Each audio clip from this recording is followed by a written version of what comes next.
Libre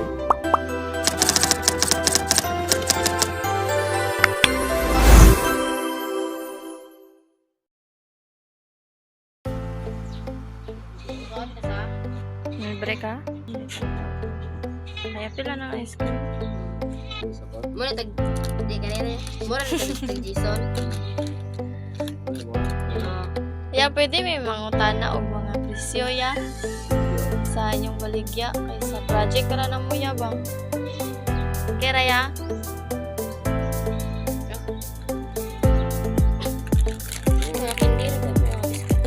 Kana na mga kuan kanton. Ang pansit kanton ya.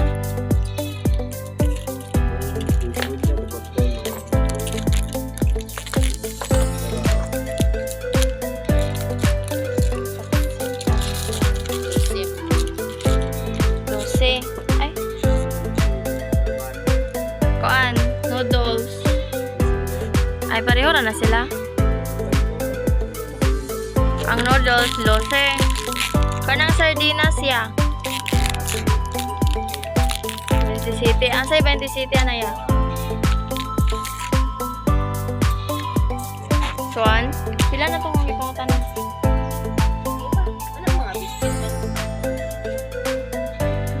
Shampoo ya, kanang Pantene. Dagotso. Kanang kuan niya, wings powder. So banday. Kalner. 20. 20.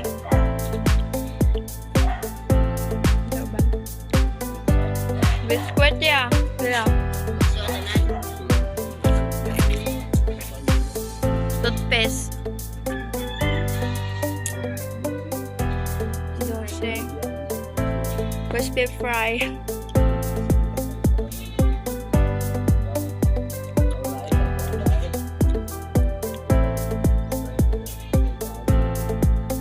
May ketchup da. Tag 20. 28. Tomato sauce kay tag 45. Kaning bitsen miswa po 5. Toyo 11 o 14.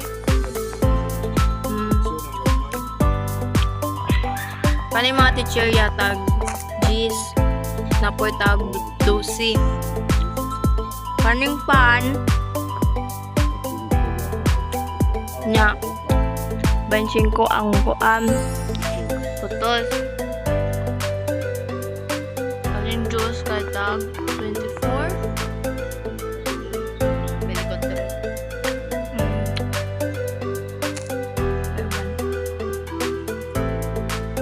Sukabot ang bayo. Lapat agad so. Nya katuda tuna Fresca kay tag 41. 41 ang Fresca nga tuna, tas ang wow ulam kay tag 32. Condensed kay 58.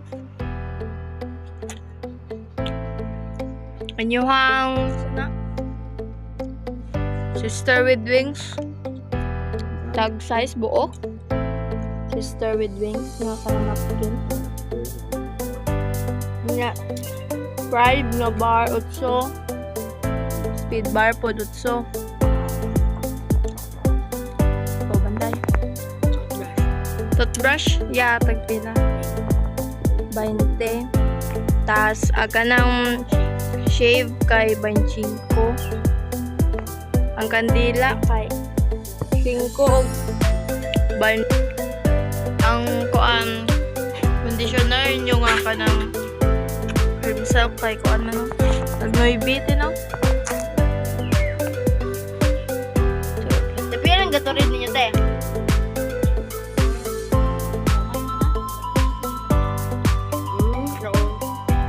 Now we should I 7.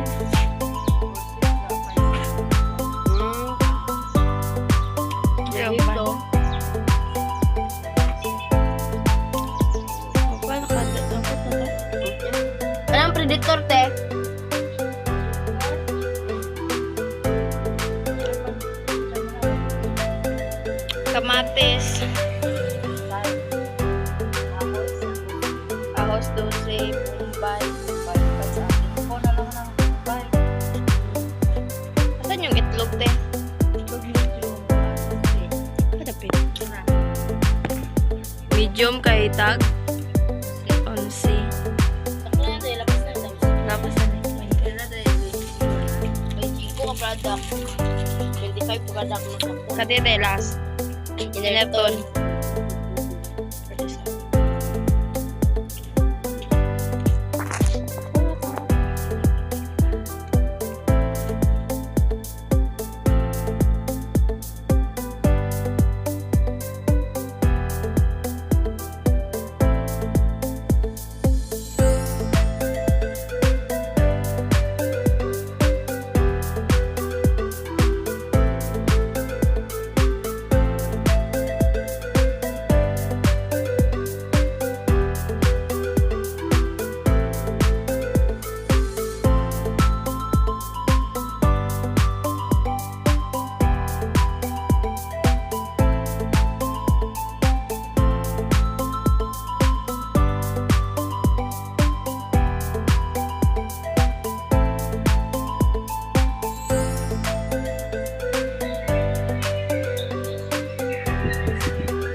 Good day, ma'am. I am Jessa Meruluman. I will be sharing my reflection in the activity with you. In this activity, I contributed by solving the name, median, and mode as well as editing the video presentation. At first, organizing the data and making sure my calculations were accurate was a bit challenging, but I double-checked my work to ensure correctness. Editing the video was also a learning experience. I had to find the best way to present our findings clearly and engagingly. Through this process, I improved my problem-solving skills, became more confident in computing statistical measures, and learned how to effectively communicate data analysis. Interpreting and explaining our results helped me see the real-world applications of statistics, especially in understanding price distributions. Good day, Mom. I am Wednesday J. Colles, and I will be sharing my reflection in the activity we did. I work on solving the standard deviation and variance, as well as creating the PowerPoint presentation.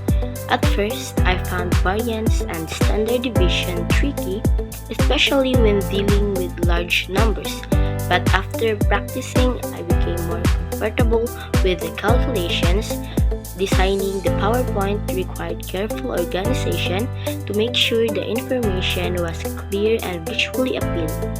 I also contributed to interpreting our results, which helped me better understand how data dispersion affects statistical analysis. Through this experience, I improved my accuracy in computations and learned how to present statistical findings.